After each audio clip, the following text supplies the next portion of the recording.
ప్రేమ లోకం నువ్వే అంటున్నా, నీతో ప్రయాణం ఇష్టమేనన్నా, ప్రేమ తెలిపిన రామ చిలుకను హత్తుకోమన్నా.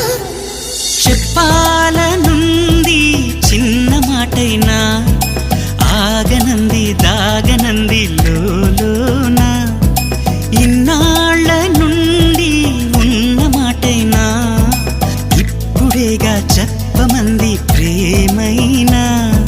పెదవి కదిలించుకో, మనసే వినిపించుకో, పరదా తొలగించు కొంతైనా.